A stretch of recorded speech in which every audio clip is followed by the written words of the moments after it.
Fibromialgia é um assunto bem vasto, bem complexo, e eu escolhi hoje falar um pouco sobre o que acontece no cérebro do paciente que tem fibromialgia para que ele sinta dor.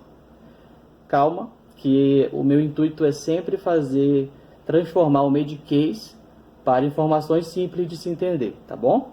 Então, vamos lá. A primeira coisa que eu quero salientar é o seguinte: o cérebro ele é como se fosse a CPU do computador. É ele que traduz todos os estímulos que chegam até ele através de cabos elétricos e, através desses estímulos, ele traduz isso em sensações.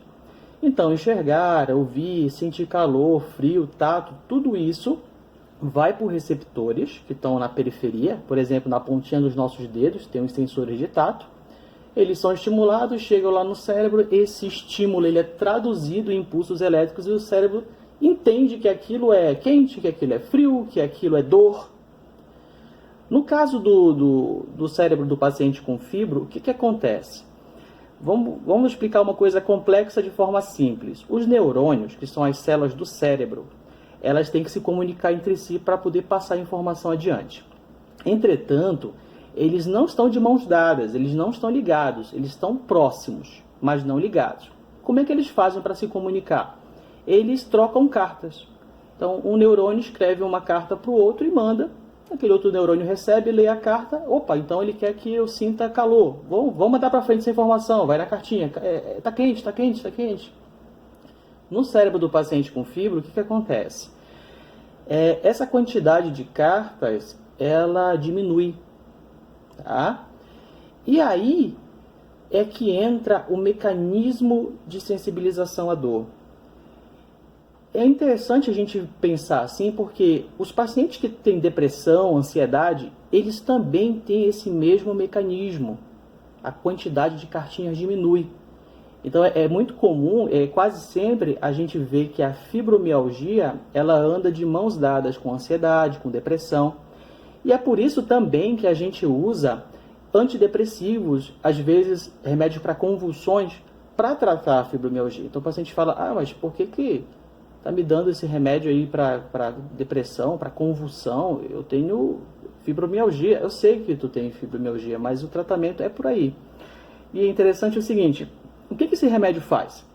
O que as medicações fazem no cérebro do paciente? É o seguinte, como a gente tem uma quantidade diminuída de cartinhas, e tem uma terceira figura nessa história, que é um cara que faz assim, olha, bom, tem pouca carta, as cartas que sobraram ali, que ninguém pegou, tem um outro cara que vai e recolhe e guarda, tá?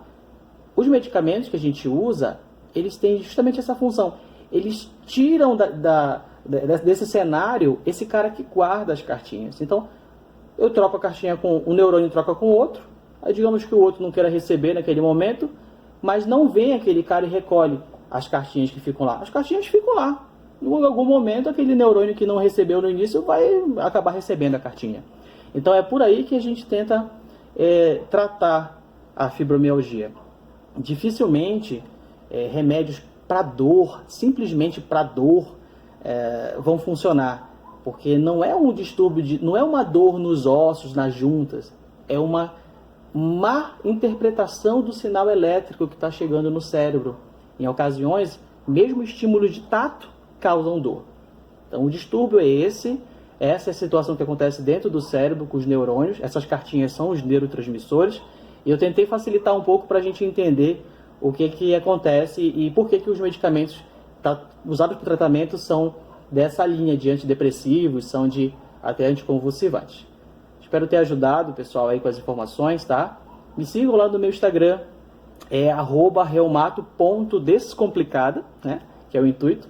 E no meu site também, Dr. Joelson, reumatologista.com, tá? Foi um grande prazer. Um abraço a todos.